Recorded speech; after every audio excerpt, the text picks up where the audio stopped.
है, लोग बोलते हैं कंपनी भाग जाएगी। ये एक कॉमन ऑब्जेक्शन है, हर किसी के जुबान पे रहता है। तो इसका सोल्यूशन हम किस तरीके से दे सकते हैं?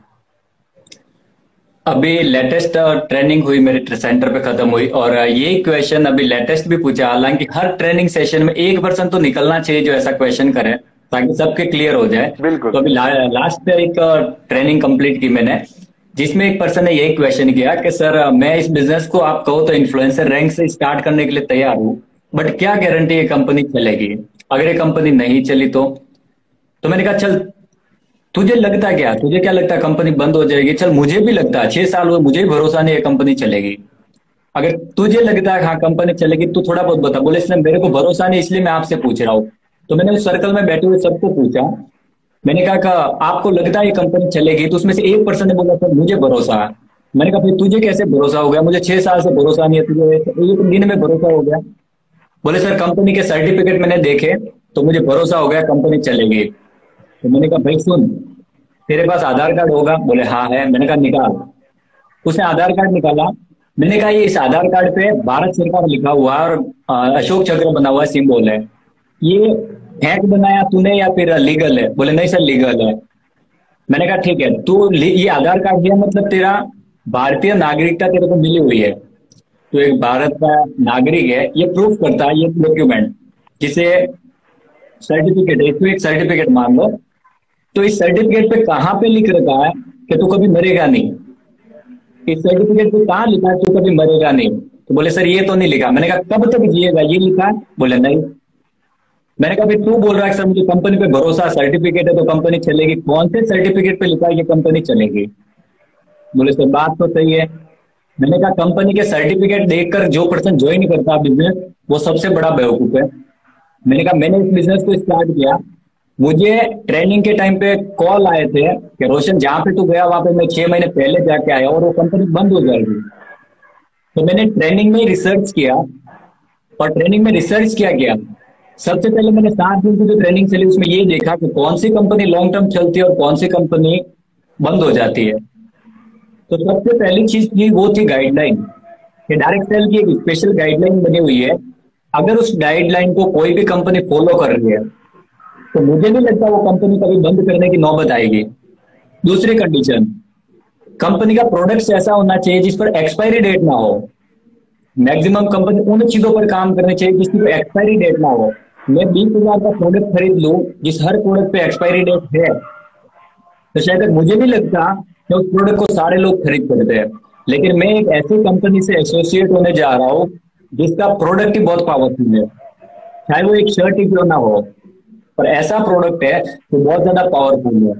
तो सबसे पहले कोई कंपनी चलती है, वो कंपनी चलती है प्रोडक्ट्स की वजह से। दूसरा, कोई कंपनी अगर चल रही है लॉन्ग टर्म तो वो चलेगी उसके एजुकेशन की वजह से। क्या हम लोगों को 1 घंटे मोटिवेट करके पैसे निकलवा के ज्वाइनिंग करवा रहे हैं? तो आंसर आता नहीं, एजुकेशन। तीसरी चीज है सिस्टम्स, कि मेरे को सिस्टम चाहिए। पहला, एजुकेशन में कौन से सिस्टम्स मुझे दिए जा रहे हैं, और अपने एजुकेशन में यूनिवर्सल सिस्टम्स लोग दिए जाते हैं। दूसरा, हमारा इनकम सिस्टम कौन सा मैटर वो करता है। नेक्स्ट कंडीशन, अपग्रेडेशन क्या है?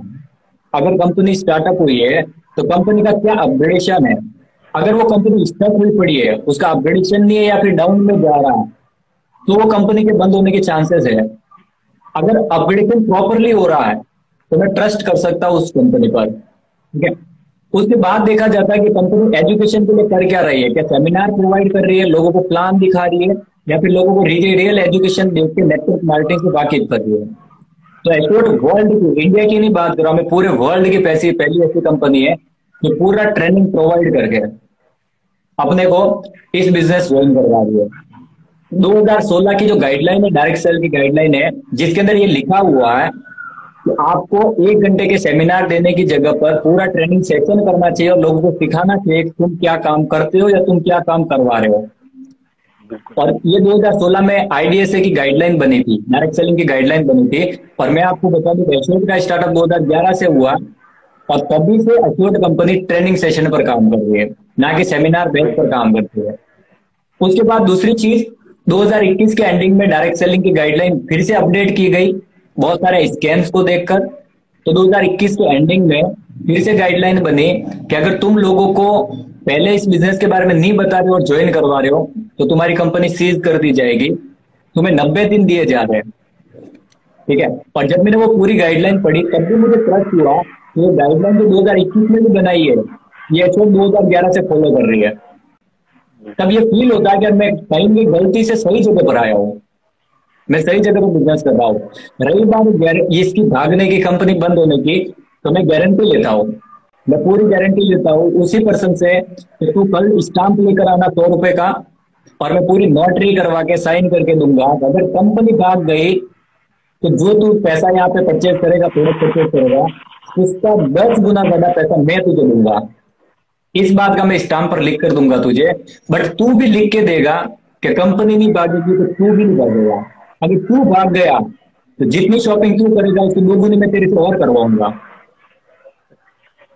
कंडीशन जी मैं सर। लिख के देने के लिए तैयार हूं। मैं 100 रुपए के 500 रुपए के स्टाम्प पे लिख के देने के लिए तैयार हूं। कंपनी भाग जाए 10 गुना ज्यादा पैसा मैं देने के लिए तैयार हूं।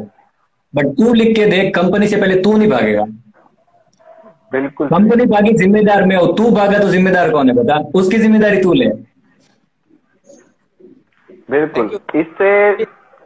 एक चीज मैं शेयर करता हूँ, लास्ट सेशन जब हम लोगों ने नेटवर्क मार्केटिंग का किया था में से काफी लोग जुड़े हुए थे, आज भी बहुत सारे लोग जुड़े हैं। तो प्लीज आप सभी से मैं रिक्वेस्ट करता हूँ दोबारा से कि गूगल कीजिएगा 2016 की गाइडलाइंस हिंदी और इंग्लिश में अवेलेबल है, प्लीज डाउनलोड कीजिएगा, जो कि भारत सरकार ने उसको इशू किया था। उसके बाद दोबारा गाइडलाइन 2018 के अंदर, जो कि वेस्ट बंगाल सरकार ने इसको इशू किया था अंडर इंडियन गवर्नमेंट। और तीसरी बार 2021 में रूल्स एंड रेगुलेशंस आए थे, जो कि दिल्ली सरकार ने under under government of India issue किए थे। ये तीनों के तीनों पीडीएफ आपके पास गूगल पे हिंदी और इंग्लिश दोनों भाषा में अवेलेबल है। प्लीज आप लोग उसको डाउनलोड कर लो, अपने मोबाइल में अपने पास रखिएगा, और हो सके तो प्लीज उसका कॉपी करवा के अपने साथ रखिएगा। कल को कोई भी पर्सन सामने आता है जो कंपनी के leak.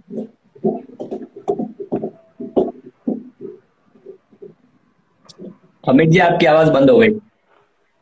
Amit ji voice clear नहीं आ रहा है आपको? सॉरी, वो ये कह रहा हूँ, प्लीज आपकी आवाज आ रही है? हाँ हाँ अभी आ रही है। तो मैं ये कह रहा था कि तीनों गाइडलाइन डाउनलोड कर लीजिए, और प्लीज सभी को शेयर कीजिएगा एक गाइडलाइंस डाउनलोड करने के बाद, ताकि आप सभी अच्छे से पढ़ पाओ और अपनी टीम में शेयर करो। और जब भी आपके साथ नया प्रोस्पेक्ट साइन अप करता है और आप उसको पूरी पढ़वाइए, और आप उसको बताइए कि हम जिस बिजनेस में, वो 100% बिजनेस है। तो योगेश